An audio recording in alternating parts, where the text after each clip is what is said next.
All right, good morning. Um, I'm here today with Miss Laquita Wofford, who is, no, you know, Laquita, I'm not going to introduce you. You can introduce yourself because you know your title, and go ahead, Laquita. What's your title and your name and everything that you do here? Okay, so my name is Laquita Walford. I'm the school psychologist and the special education coordinator. Okay, Laquita, how long have you been here at Taft High School? I believe this is my sixth school year. Sixth school year, okay. So Laquita, I'm just gonna, ask you a couple questions. Um, Answer them the best of your ability. You know, like in anything, you might not know everything. You are a school psychologist, right? And but you do a lot for our school, Mm-hmm. and I have the pleasure of working with you every time we have an IEP, and so it's I feel like you do a lot. I feel like you should be commended for all the things that you do for us in the Thank you. special education system. But I'm just gonna ask you a couple questions and just answer them to the best of your abilities. Okay. So, first question, Laquita, would you please share your journey to become a school psychologist? Okay, so my journey. So I initially attended Cal State Bakersfield. I was actually seeking a major in the criminal justice field, or excuse me, psychology field. And then I started working at Juvenile Hall, which is for the Kern County Probation Department. So then my final year, I actually swapped my major. So I ended up majoring in criminal justice and minoring in psychology because I thought that was the area or the field that I was going to work in. Um, After I graduated from Cal State, I then went into a master's program. I had a friend that I was working with at Juvenile Hall who had just finished her master's program for school counseling. And so when I was just kind of talking to her, inquiring about her field, she actually talked to me about school psychology. So not really understanding or knowing exactly what it was, I applied for a program. I was accepted into a program, and then I attended Fresno Pacific University for my master's program. That's actually when I learned that it was probably more dealing with special ed, not necessarily clinical, which is what I thought I was getting into. But once I was there, I was intrigued, I was interested in the subject, and I didn't really know anything about special ed besides things that things that are stereotyped in society about special ed students and people. So once I was in the program, I stuck to it, and now I'm here. So that's kind of how I got here. Okay, so what you wanted to do, or what you thought it was going to be, was something totally different. I thought that I was going to be a criminal. I wanted to go into the field of criminal psychology. So I'm still intrigued by law enforcement and criminal justice. I think that's still an area of my passion. After working in that field, even though it's with juveniles, they do the same things that adults do. I realized like how dangerous it was because I was wanting to be more so in the prison system. So once I kind of had that reality, I then decided I wanted to still work with minors. I still wanted to work with children, but I wanted to have a different impact on them. Within the criminal justice system, because I was a juvenile corrections officer, you have somewhat of an impact, but unfortunately, environment has played such a major role in their lives already. You don't often see the impact that you could have on some of those teens. A lot of them that I worked with actually ended up going into the prison system. So I wanted to be able to intervene before they got to that area, or before they got into the criminal justice field, not field, but in, basically before they went to jail. I'll just say that. So that's when I decided that this was probably the route that I should take, and I love it. Okay. So, thank you for that. So, special education teachers, obviously, I'm a special education teacher, but you are in the whole special education realm. You probably don't know, you have conversations before, like being in the classroom is a lot different than what you do, right? Correct, yeah. So, when I ask this question, just answer to the best of your ability. Special education teachers bring their own personality and beliefs to the classroom. So, in your perspective, what are major qualities desired for special education teachers and other professionals whether it be administrators, support service providers, or paraprofessionals working in the special education field? So I think that there's like a wide variety of characteristics that you would want to look for in a really good teacher, especially those who work with students with disabilities and have, you know, very specific needs.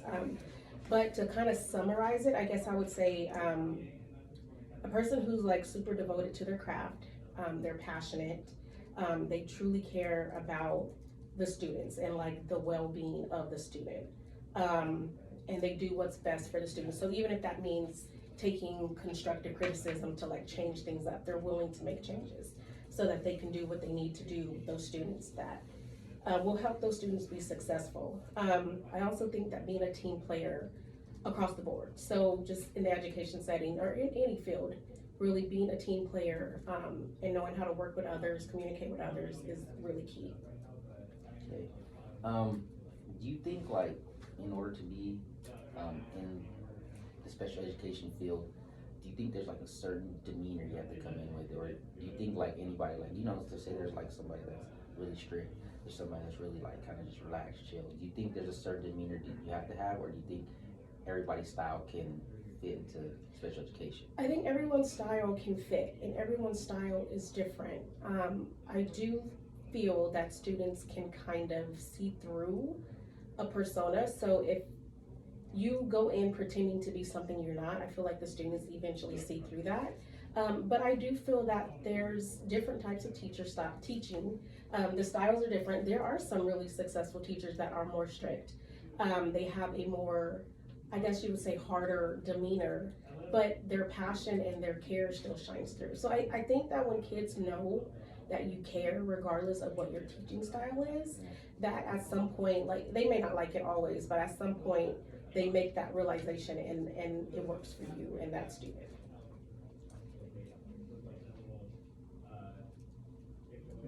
Okay, so next question. As a school psychologist, you must deal with conflict and issues on a regular basis. Mm-hmm. Somewhat, you know, but yeah, there's always something going on, right? Yeah.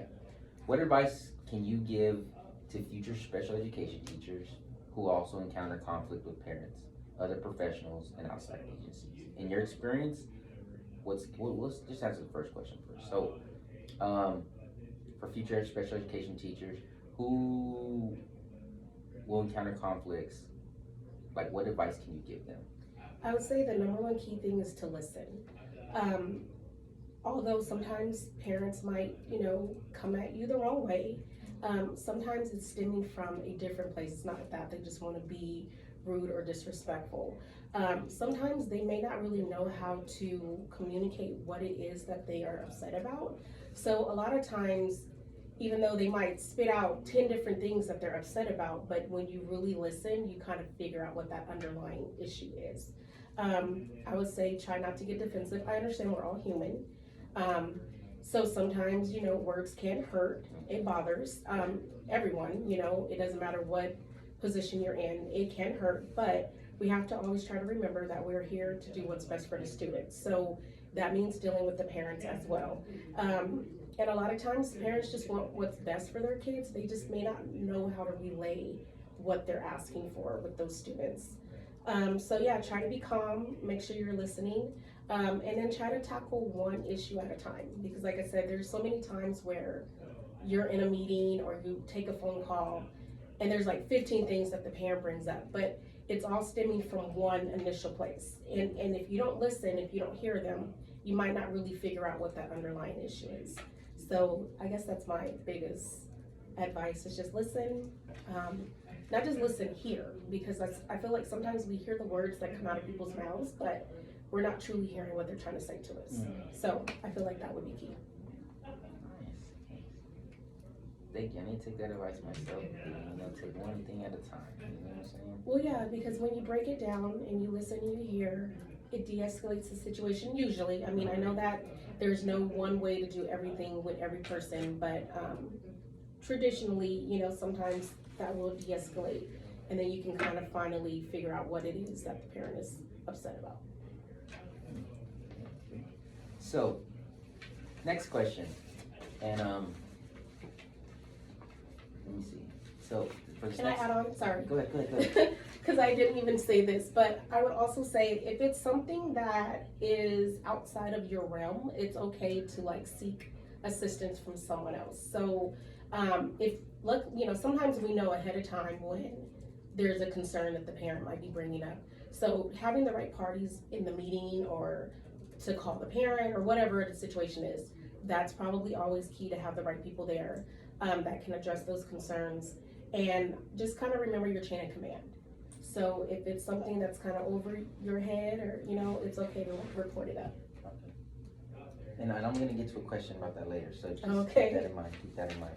No, that's good, but I do have a question that's gonna add to that. So for this next question, can you tell me about the professional development opportunities and support provided by the district or school to enhance the skills and knowledge of teachers and staff regarding special education law and to ensure compliance?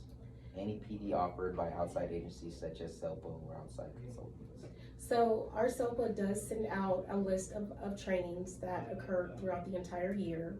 And so that is passed on to our teachers and our instructional aides, and just anyone who's working within the special ed department, where they can get that professional development. So basically where you feel like you need some assistance or guidance, there's usually a training that would help you build the skills in those areas for you. Throughout the year, our school does try to do like different professional developments, like at our in-services. They'll send out surveys to find out what areas that the teachers feel they need the most assistance with or the most support with. And traditionally, they will try to come up with some type of professional development opportunity for our group. And that's across the board. So not even just for our special ed department, that's across the board. So any type of PD that our teachers feel they need, they try to get someone to either come out or set up something where we can physically go there. In regards to compliance when it comes to special ed, I would say this is more dealt with within our special ed department. So when we have department meetings, we often have the compliance discussions. Now this information could come directly from our director, or sometimes she's just passing on information that's passed on through the SELPA. If you don't mind me asking, what is SELPA? So it For those is that don't know what the SELPA is. special education, I already forgot what the acronym stands for, but it's basically how I define it. It's like the governing agency over the special ed departments within all of the schools within Kern So County. they all, okay. So unless they have their own SELPA, so there's a couple of schools within Kern County that has their own SELPA. So like Kern High School, Bakersfield City School District, they all have their own. And then Panama is the one that most recently became their own SELPA over the last 2 years. I forget what the actual acronym stands for. Actually, let me look that up for you. So that's where what is Shelly again? She's our director. She's our director. That's where she goes to get the information that they need. Yeah, or they send out information through, it's special education local plan area. So again, the way that I describe it is like they're our governing agency, like they're still getting their information from the state and the federal government, but they often have the oversight over all of the schools within Kern County, within the special ed department.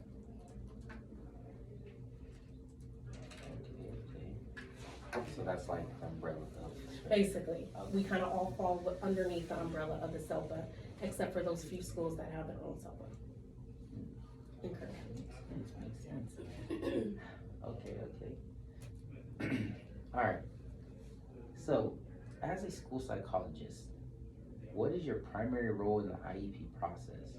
What recommendations do you have for new special educations in preparation for during and after the IEP meetings for initial, annual, triennial, post-secondary transition? Can you repeat the first part? Okay, so as a school psychologist, what is your primary role in the IEP process?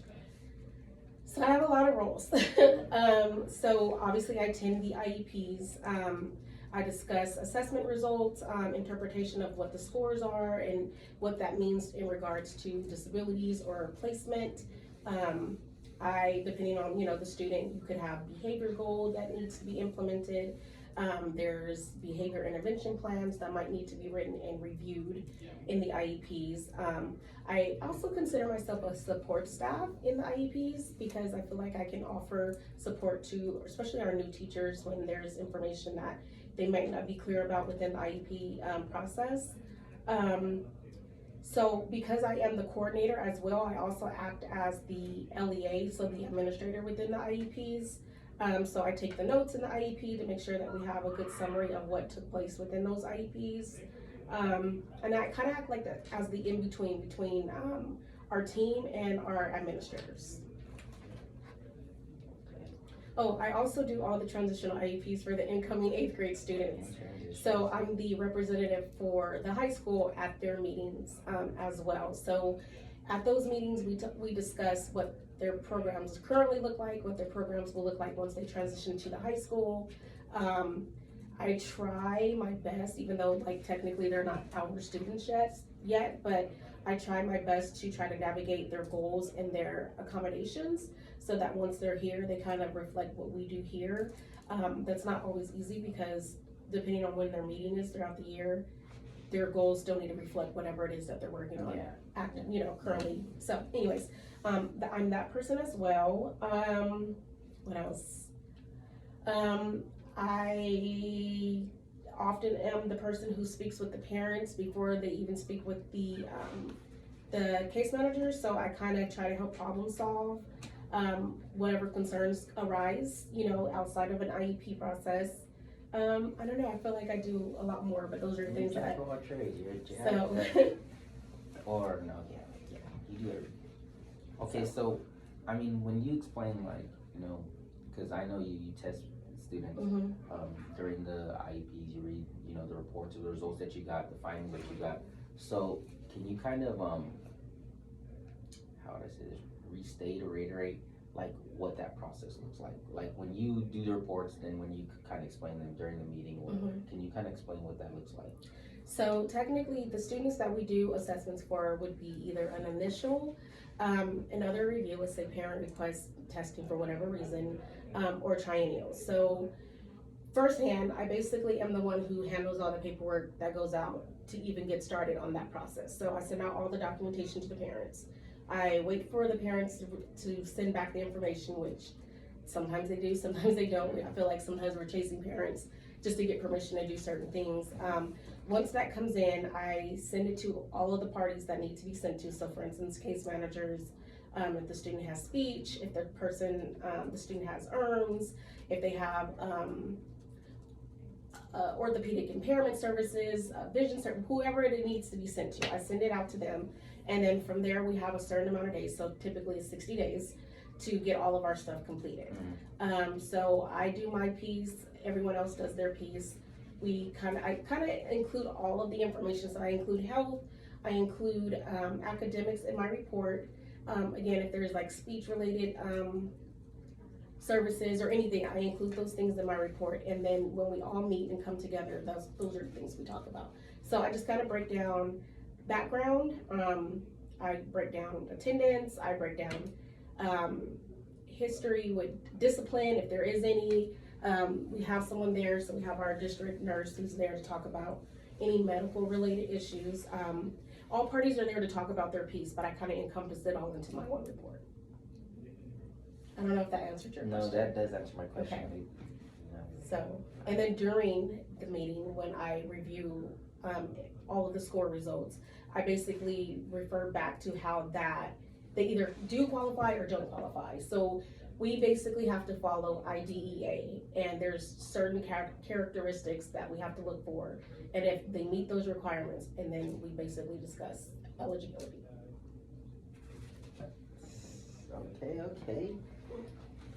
Okay, so that was nice. That's nice. You do a lot more than I know of too. So. All right, so we got a couple more questions.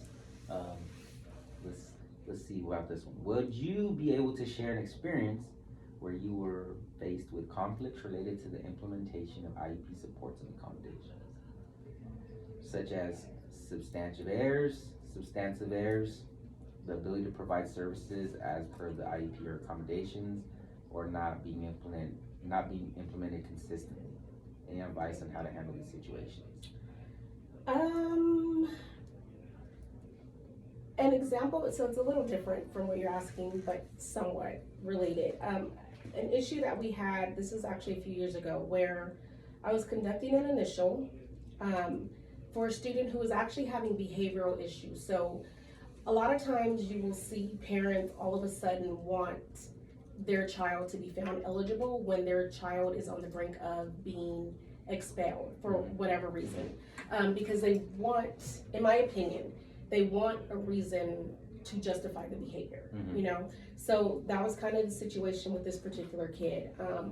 Smart kid, openly told other students that he was going to throw the test. So basically, he deliberately was answering questions incorrect.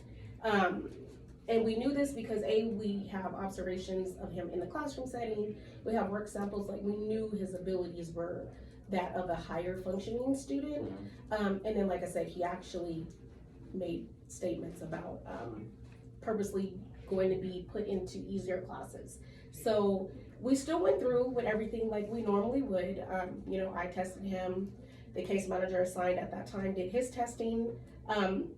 But we still made observations during the testing and we made sure to note all of those different things. Once the meeting was scheduled and the day that we were holding the meeting for the initial, we basically had to discuss the things that we found and the things that he stated. So unfortunately for that student, we were not able to find him eligible because we knew that he purposely did not answer questions adequately. It was a hard conversation to have with the parent because even though I started with saying that sometimes parents want a reasoning to express or explain why their kid is doing whatever behavior, I don't think that she was trying to be malicious with trying to put him in the program. I think sometimes they truly don't understand, like, why is my kid acting this way? You know what I mean? So they're like, there must be something else going on. So it was hard to have that discussion with her, but we had it and everything worked out.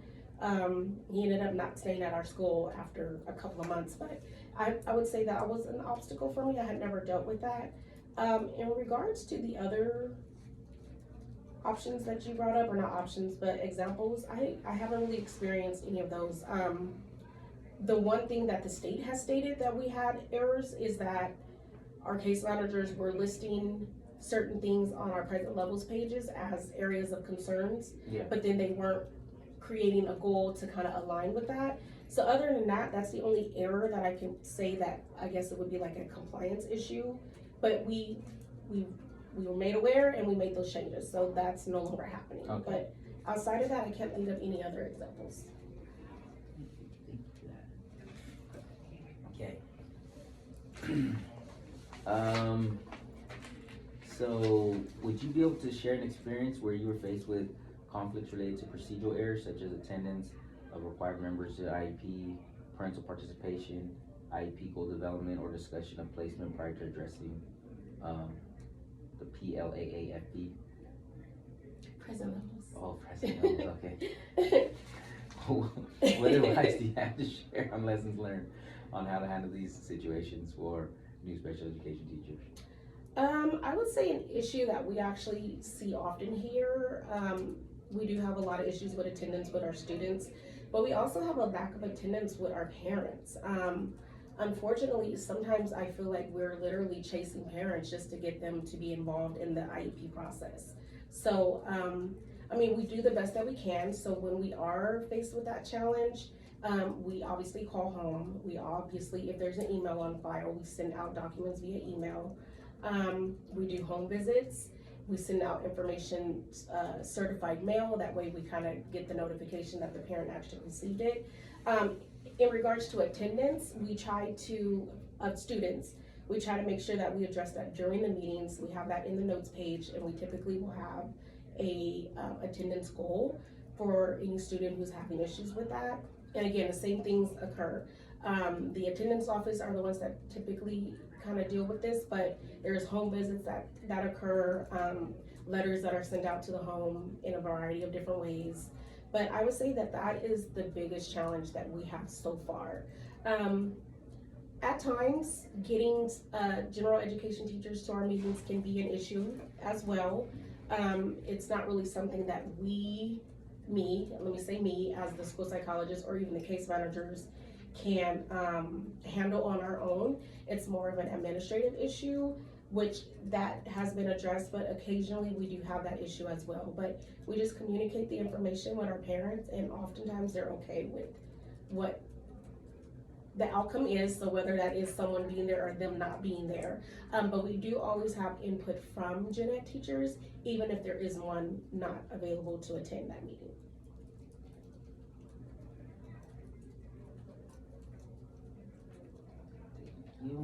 Okay, so last question. What specific training in special education law do you have, if you have any? So I've only attended one legal conference alongside our director. This is actually a couple of years ago now. So the information that we obtained then, it might be a little dated.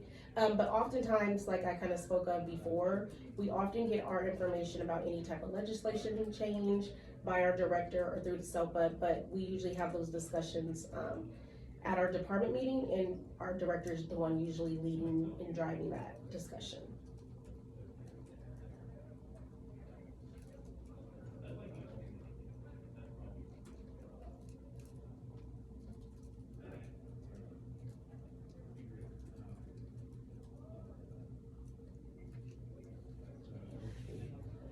Sounds good, sounds good. So, one of the things that is kind of, I would say, prominent in our school, according to like our school's statistics, we did an assignment earlier in the year, and we had to look at our school statistics, and what stood out to me was the fact that many of our students, they are social and economically disadvantaged. Do you think that because of that, there is like more of an uptick in special education services, or like say like chronic absenteeism, or like more students missing because of the kind of schooling that we come from, or kind of area that we come from? Do you think there's factors that lead to that, where students are being, put into special education more often now, or do you think that's just kind of how things are? You know what, that's a hard one to answer. We do have more kids that are being identified in this area. I think there's a lot of variables though that play into that. So absolutely poverty plays a role. I think it kind of going back to your question about absenteeism. I think that a lot of the families here don't necessarily value education. So when it comes to making sure that their kids are in school, or making sure that their kids are being challenged, or making sure that their kids are doing what they're supposed to do in school, we don't necessarily see that support. I think that we kind of come from a time where parents feel that I send my kids to you, so make it work, make it happen. And there's not a lot of follow through on the end of the parent. I'm not saying across the board, but I do see that, and not just here, I've seen that in other districts as well, where they feel like I send my kids to you, so you guys need to just figure out how to make him do what he needs to do. There's been so many times where we've been in meetings where a kid, it appears the kid is running his household, and the parents look to us to discipline or provide like a consequence to their child when it starts at home. So I think that there's a bunch of different variables that play into that, but I would 100% say that, yeah, poverty does play a role. I would say a lack of education on parents and grandparents, that plays a role, because I think that the kids sometimes in this area don't see education as a benefit. They rather just be out and working, making money, however that looks, versus trying to come to school. So I think the values in this particular area just aren't, education is not necessarily a value. One last question for you, and I think I told you I was going to come back to this question.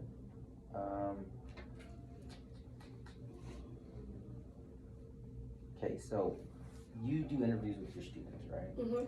And you talked about like students understand like if you're being real with them, or they understand like where your heart's coming from, Mhm. like if you're actually like just here take this test, or you're actually like interested in how they do. Mhm. Do you feel that as a school psychologist, that you would like more interaction with the students, or rather than just your interaction through meetings, or Mhm. you doing the reports and stuff like that? Do you feel like interaction with the students would do you feel like you need more interaction with the students, or do you feel like that's something that you would want? I would say. 100%. I actually do wish that I had more time to work with the students, get to know them, besides just, hey, you're here for testing, and, then I'm going to report on it in a meeting. I will say in a previous district that I worked for, I had more time to build rapport, because I wasn't acting as the LEA in pretty much all of the IEPs. I only attended the triennials, or like manifestations. There where I was actually providing some form of input. Yeah. So I had more time to go into the classrooms, get to know our teachers on a different level, besides just, when I have a question. So 100%, I do wish I had more time built into my day to just get to hang out with the kids. I feel that when you have the rapport, it just makes the students' lives a lot easier, and it makes them feel that they can come to you, talk to you about anything. Oh, I forgot to mention that too. I also do counseling. Yeah. I totally forgot to bring that up, but I actually haven't been doing as much, just because now we have a social worker on campus, so a lot of those kids kind of get sent to her. But anyways, I do that as well. But so I do have time during the day where I'm somewhat building rapport, but I wish that I could do it a lot more with more than just a couple of students, and more than just when they're in need of something. There's like some type of emotional, despair going on. So yes, but I also understand that here my role looks a little different, so I may not have those opportunities as often, but 100% I would like to be out and about with the kids more. Yes. Okay. That's all I have for you. I appreciate your time. Yay, it's over. You did an No, I'm just amazing kidding. job, and hopefully I get a good grade on this because you. No. Thank you.